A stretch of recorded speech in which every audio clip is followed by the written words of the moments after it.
The science of caffeine. Your first ever cup of coffee, do you recall it?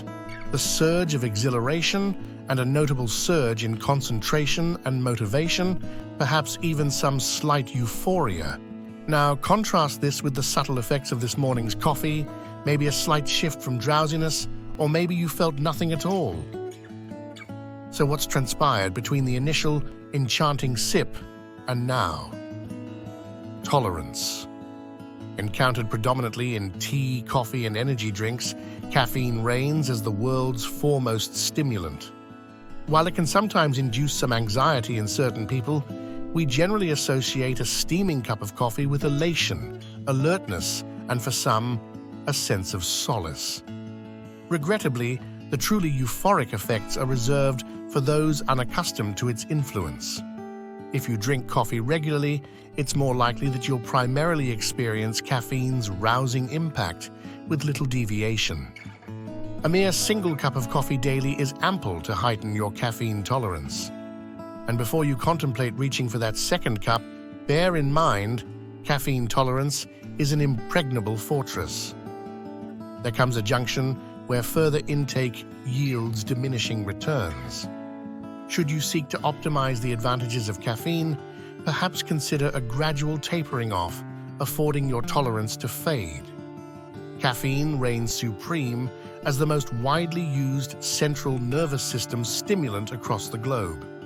Its impact extends far and wide within the realms of pharmacology and physiology, encompassing effects on the cardiovascular, respiratory, renal, and smooth muscle systems. Additionally, it exerts influence on various facets such as mood, memory, alertness, as well as both physical and cognitive prowess. Caffeine, scientifically known as 1,3,7-trimethylxanthine, is a plant-derived alkaloid. In its pure form, it manifests as a bitter, white powder. The average half-life of caffeine within the plasma of individuals in good health is approximately 5 hours. Nonetheless, it's worth noting that the elimination half-life of caffeine can span a range from 1.5 to 9.5 hours.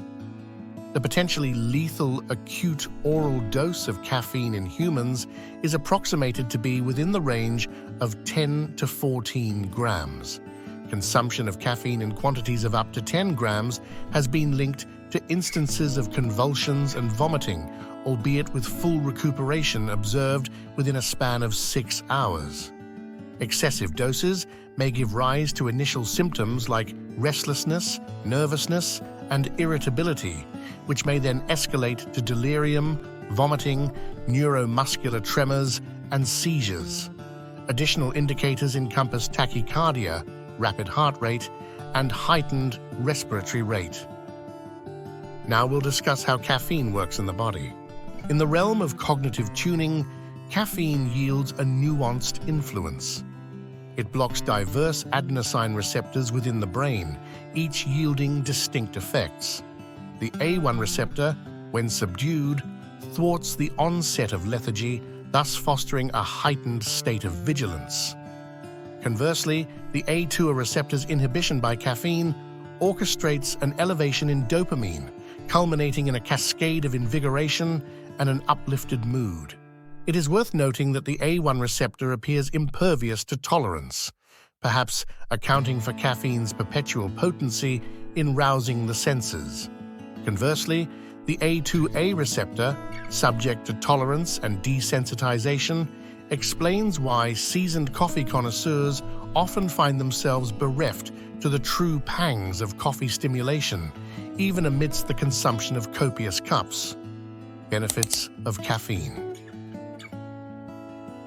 Embracing that steaming cup of coffee in the early morning has become second nature to most of us. It's not only tasty, but also a respite for those grappling with the remnants of a restless night.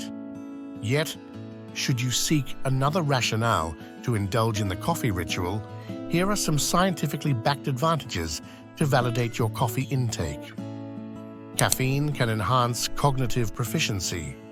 Caffeine increases catecholamine signaling, encompassing the realms of adrenaline and dopamine. This positively impacts mood and focus. Nevertheless, with habitual consumption of coffee, your dopamine synthesis undergoes a regulatory downtick so that you require that caffeine just to regain normal levels. Thus, you find yourself reliant on caffeine simply to restore dopamine equilibrium to customary levels. At this point, it's conceivable that the increase in focus you feel may just be from withdrawal reversal. Caffeine can amplify power output. A dosage of 400 to 600 milligrams of caffeine or 4 to 6 cups of coffee emerges as one of the most reliable and potent ways to temporarily increase strength via supplementation. Individuals who infrequently partake in caffeine consumption will invariably witness an enhancement in power output during anaerobic exertion, spanning from resistance training to other forms of vigorous exercise. Moreover, caffeine may play a role in post-workout recovery, regardless of one's familiarity or tolerance to its effects.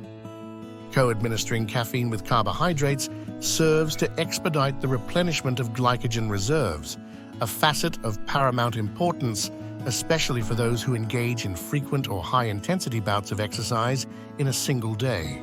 Caffeine's effect on fat loss. Two distinctive mechanisms contribute to caffeine's fat incinerating abilities: a thermogenic effect where caffeine increases heat production, and a more subdued but sustained lipolytic influence where caffeine prompts triglycerides to liberate fatty acids, which the body subsequently employs as a source of energy. Common negative effects of caffeine include sleep disturbances, increased anxiety, gastrointestinal issues, muscle tremors and jitters, and dependency and withdrawal symptoms. In conclusion, while caffeine offers a range of benefits, including increased alertness and cognitive performance, it is crucial to acknowledge its potential negative effects. Additionally, caffeine can induce physical symptoms like tremors and jitters, and in some cases, contribute to gastrointestinal issues. Its potential to lead to dependency and withdrawal symptoms further underscores the need for cautious consumption. Moreover, excessive caffeine intake can impact bone health and may pose risks during pregnancy. It's worth emphasizing that individual tolerance varies, and some may experience these effects at lower doses.